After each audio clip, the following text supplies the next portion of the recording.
everyone, this is Saloua, and thank you so much for watching the next segment of Self-Made Successful Women, a platform where women share with us their personal journeys, the challenge they have faced, and most importantly, what success means to them. No doubt, there are hard times that we all come across. Many of those times are unexpected and can really shake up our day-to-day. Today, we have a very compelling interview with a woman who, while on a crowded New York City subway, was attacked. The incident leaving her out of a job for quite some time. Ultimately, she spent the following months wondering how she was going to recover and survive. But it's what happened next that proves no matter how bad some things in life may knock us down, it is possible to get back up and conquer. Joining me today is Kristina Phillips. Hi, Christina. Hello. Thank you so much for being my guest today. Thank you for having me. And I can't wait to hear your story, and I can't wait for other people to be inspired by your story. So first, tell me a little bit more about you. So my name's Christina, and I was born in a little teeny tiny town in Oklahoma. Wow. And somehow managed to move all over the U.S., and I've traveled all over the U.S., and I'm now planted here in New York City, which I love. And I'm really passionate about cooking, about feeding people, about entertaining. And it's not true what they say about women using their ovens to store their shoes. We actually do use our ovens sometimes. I love to entertain. Okay. And I'm also really passionate about dancing Argentine tango and just being around community and creating community. It's a very romantic dance. It is. So can you share with us a little bit more about what you do? Sure. So I am an independent consultant. I'm in business development. And I predominantly work with people in the natural products industry who are creating products that are good for the world, good for people, skincare, hair care, nutraceuticals. And then more recently, I'm starting to branch out a little bit into managed services and data management also. I also serve on the board of the American Business Women's Association. I have the privilege of serving as president for the New York City chapter. Wow. Which is a delightful experience. Another great way to be surrounded by amazing women. Women empowerment. See, this is how we connect. It's amazing. And what is your definition of success? My definition of success has changed over the years, and I would say that I really believe in the bottom of my heart that it has to do with creating the community around you that you need to thrive. And I think that when you have that community, you can do anything. When you have no fear of failing because you know you have people behind you who are going to support you, who are going to cheerlead you all the way, and who are not going to let you fail, that you can just accomplish so much more. That would be my definition of success. Every successful person has daily rituals or routine. What are yours? Coffee first thing in the morning. New Yorker. First thing in the morning. Not even for a caffeine addiction. I think I love the smell of coffee, and there's something about making coffee and sitting and thinking about how I want my day to go and who I need to be to have it go the way that I want, and just kind of thinking about, you know, how it's all going to unfold. It's kind of part of the preparation process. I also make breakfast every morning. I know I mentioned I like food, but like I think breakfast is the most important meal. I make omelets, I make burritos, I make amaranth, you know, kind of whatever I feel like in the morning. What was your biggest challenge, and how did you overcome it? My biggest challenge came a couple of years ago, and it was 2014. It was the most challenging year of my life.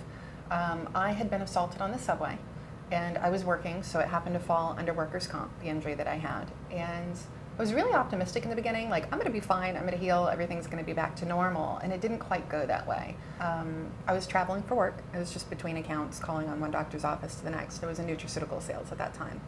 And I was in the most crowded train I've ever been in. I've never seen a New York train this crowded. I mean, we're used to crowded, but that was like insane. Everybody's smashed up against each other, and I was holding onto the ceiling because there was nothing else to hold on to. Like, I just couldn't reach around all the people who were there.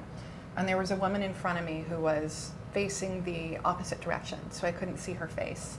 And I had no idea what was going on in her world. But the train stopped and the doors opened, and people started pushing from behind me, trying to figure out how to get off the train. And they were pushing me into her. And I'd actually apologized to her like 3 or 4 times, like, I'm so sorry, excuse me, I'm sorry. Because I obviously was not meaning to push her, I was being pushed into her. And this girl turned on me and just hit me as hard as she could in the face. And I was like, shocked. I mean, like, is this really happening right now? So I just decided I'm off this train. So I do push my way off the train at that point. And she followed me out onto the platform, hit me on like right between my spine and my shoulder blade on the way out, and I almost fell. And I remember turning, kind of like barely catching myself and pivoting and coming back around, and I kind of sort of did this half backhand, kind of didn't even really make contact with her face, like awkward defense mechanism. And I remember looking at her and thinking, like, who does that? Like, what's wrong with you? And we made eye contact for like a whole 2 seconds, and that was the only 2 seconds that, you know, I ever saw her face. And I turned and I walked away, and it never occurred to me that she would come after me on the platform. And she hit me in the back of the head. Again. Yeah, and then pulled me into another train car and just started beating me with her knees and elbows. And So you were on the floor by then? I was not on the floor. I was in this weird, I think that I had kind of like spread my feet. I did Taekwondo in college, and I think I went into this like, you know, kind of sparring stance so that you can't get flipped, like just natural reaction. And I couldn't see, but I was aware of what was happening. Like I knew that I was being kicked. I could feel her knees going into my ribs. And I knew that she was hitting me with her elbows. And I knew that I couldn't get up for whatever reason, like I was stuck in this strange position. And I don't remember anyone ever getting between us or separating us. And I just remember this man's voice, you know, kind of sort of near us, you know, get off the train. And I don't know if he was speaking to us or speaking to her or speaking to someone else, but for whatever reason at that moment, I was able to like wiggle out and separate from her and step back onto the platform. And I stood up straight, and I even thought, I'm going to take a picture of this girl, and I pulled out my camera, and she was laughing. She thought she was funny. And she ducked, and the doors closed, and the train was gone. And I was standing there like, I don't even know what I'm supposed to do right now. And nobody out of all the people that were around us did anything. I mean, people just stood back and watched. And I looked for weeks and weeks and weeks on YouTube and like, you know, internet searches for assaults on the subway, hoping that maybe that would help me identify this girl. And all I found was video after video after video of the same thing happening to other people and nobody doing anything. So that was really something that left me feeling alone. And it also had me thinking a lot about relationships between women. Like, what is it that happens in somebody's life that they think that that is okay? And I can't create a story about her, but I can sympathize, and that like something has to have happened to this human being, that either where she lives or what her family life is like or what her neighborhood is like or whatever she's been through in life, that it's okay to just hurt another person and not have any thoughts about it. And what I was really confronted with the most wasn't even actually like the assault. It was, because that was all kind of surreal. It was actually recovering from it. After 5 months, my employer said, we just can't hold your position for you anymore. We need somebody in the field, which I understood completely. And I was in such financial devastation. You just never expect to all of a sudden, bam, have something like that happen and then have your whole world turned upside down. Mm-hmm. It was really hard for me because, I kind of grew up thinking you're not supposed to talk about your problems. And while I was really social and had a lot of friends, I did not share with people what I was going through. And it was probably not until 6 months later, and with a lot of coaching, that I started opening up to people and, telling them that, I've been pretending that my life is like going just great and that everything is fine. And actually, I'm really worried about becoming homeless tomorrow. And, my cell phone's going to be shut off and nobody's even going to be able to reach me if they wanted to. And I haven't told anyone what I'm dealing with. And it wasn't until I finally started sharing that like the whole world opened up. Like I thought people are going to judge me and, I'm not supposed to be this vulnerable. And when I actually started opening up, people were so supportive. And it was the beginning of me starting my own business. Wow. So, after 6 years or not 6 years, but 6 months of, real financial devastation, all it took was sharing. No, thank you for sharing that. And then you wanted to share something about the comp. Sure, yeah. So New York State workers' comp, sensitive topic for me. I was really worried for a long time that I was going to end up with a frozen shoulder, or my shoulder was never going to heal properly. And I've met other people who've been through workers' comp and have had the same experience. And then you're, at hearings and you're kind of already, it's like they've already assumed that you're making something up or that you don't deserve treatment because the insurance company doesn't want to pay for anything, really. Like that's the occurring to me. Mm-hmm. You can't go to someone who doesn't, isn't qualified to treat for workers' comp. It would be considered fraud if I went to another doctor and didn't tell them that I had a workers' comp case. So that was really frustrating, and it was a huge part of me not being able to get back to work. Like it took longer, I believe, for me to heal properly without appropriate treatment. I had months that I couldn't lift my arm over my head. You know, I couldn't put my hair up, I couldn't put makeup on, you know, I couldn't reach up to put something on a shelf. And yet, you know, it took many, many, many months later before I was able to get approval to get a steroid injection in my shoulder, which, you know, I'm kind of anti-invasive anything, but that was much needed. I was actually able to lift my arm after that.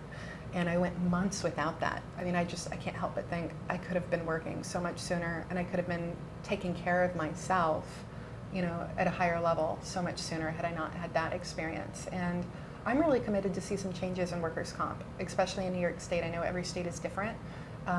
And I think that those people need support, because if they're not getting their lost wages, and I still haven't been paid a substantial portion of my lost wages, and they're not getting medical treatment, you know, they're kind of hopeless. What piece of advice would you give younger women that have been through what you have been through? My piece of advice would be never, ever give up. And no matter how scary it is, share what's important to you with other people. Because it's through sharing, even when we're sharing things that scare us, or we, you know, are worried about what other people are going to think, and we really share what we want in our lives and what we want life to look like, that people can show up and support us. Yeah. If you're afraid to ask for what you want, it makes it much more challenging to get it. What was the biggest lesson learned from all of this? I'm not alone. No matter how alone you think you are, you're not alone. It just takes putting yourself out there. And finally, do you have a quote or mantra that you live by? I do. I have two, actually. Henry Ford That's fine. had said, you know, whether you think you can or whether you think you cannot. can't, it's true. You're right. I agree with that completely. Uh-huh. I think just saying I can keeps open, looking for possibilities of, okay, Yes. how else can I get there? And the other one, which oddly did not come after my injury, it's just been something I've always loved. And I don't know who said this, but it's just when the caterpillar thought the world was over, it became a butterfly. Yeah. And great challenges open up new opportunities. That's so true. Because out of that, you were able to create your own business, right? Yeah. Guys, thank you so much for watching Self-Made Successful Woman. As you noticed, it was a little emotional, and I really loved to hear Christina's story today. I really hope this will, you know, help a lot of women out there that have been through challenges as assaults or medical problem here in New York City. I hope her story will really help you guys. And again, if you like this video, if you inspired as much as I am, please leave a comment below, subscribe to my channel, and you can reach out at salouaevaline.com. Thank you, and see you soon. Bye.